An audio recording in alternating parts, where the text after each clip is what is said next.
Hola! Did you ever heard que más, camellar, or de una and thought, what are they talking about? Well, today is your lucky day because I'm going to teach you 7 essential expressions that we Colombians use all the time. Comencemos! De una literally means of one, from one, but in Colombian slang, this means right away, absolutely, sure thing, let's do it, right now. This is a very fast and easy way to express enthusiasm or agreement. ¿Vamos por un café? De una. Wanna grab a coffee? Sure thing, absolutely. Parce. This is probably the most well-known Colombian word ever around. But I have to say that this is not actually used across all Colombia, but you can hear it for sure in main cities like Medellin or Bogota. Now, parce is short for parcero, and this one comes from Portuguese parceiro, that means partner. In Colombian Spanish, of course, this means like dude, bro, friend, mate, you name it. It is also unisex, so you can use it with anyone. It doesn't matter. It doesn't have a gender if you shorten it to parce. So anyone can use it. It literally means that friend, dude, or something like that. A quick example. Hey, parce, ¿cómo vas? Hey, bro, hey, dude, hey, mate, hey, Paul, what's up? ¿Qué más? I love this one. It literally means what else? What else? ¿Qué más? ¿Qué más? This one is very interesting and I loved it a lot because this one was a cultural shock for me. A long time ago, when I was younger, like 3,000 years ago or something like that, I asked an Argentinian friend, hey, ¿qué más? And she was like, ¿qué más qué? What else what? What do you mean? And that's when I noticed this was a Colombian thing. ¿Qué más means what's up, how's it going? Quick example. Hey parce, ¿qué más? ¿Todo bien? ¿Y vos? Hey buddy, what's up? All good, and you?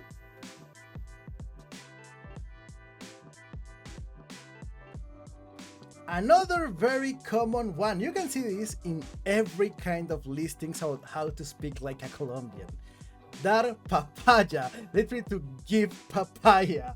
I don't know if that makes any sense. It doesn't make any sense actually. Now, dar papaya means to give someone an easy opportunity to take advantage of you. Maybe like to make yourself an easy target. Now, this is usually portrayed like in safety situations maybe, or street smarts, something like that. But it doesn't have to be always in a situation like that. For example, dejé una galleta en mi mesa y mi perro se la comió. Te dije que con ese perro no se puede dar papaya. I left a cookie on my table and my dog ate it. I told you, you cannot give papaya to that dog. You cannot make yourself an easy target for that dog. That dog may take advantage of you if you give it the opportunity. So, although it is related to bad things, it is not always something like tragic or related to actual safety, although it can be used in those cases, but it can be also something like more innocent. Maybe you have a prankster in your group. You cannot give papaya to the prankster or you will be an easy victim. Chévere! I love this one. I use it all the time. It means cool or awesome, and this one is classic, friendly, and positive. Now, I'm not sure this one is 100% Colombian because I have heard it in other places. So maybe it is not 100% Colombian, but it is used a lot in Colombia. Again, it means something like cool, awesome, nice. Por ejemplo, la película estuvo chévere. The movie was nice. Camellar. Now, this one brings a really funny image, a really funny picture to my mind because camellar is like to camel, to camel. This means to work hard. Also, we can call our job el camello. So yeah, this is something interesting. I don't know why. Just imagine a camel doing something. I guess it has to do with camels working hard, like in really harsh situations. I don't know.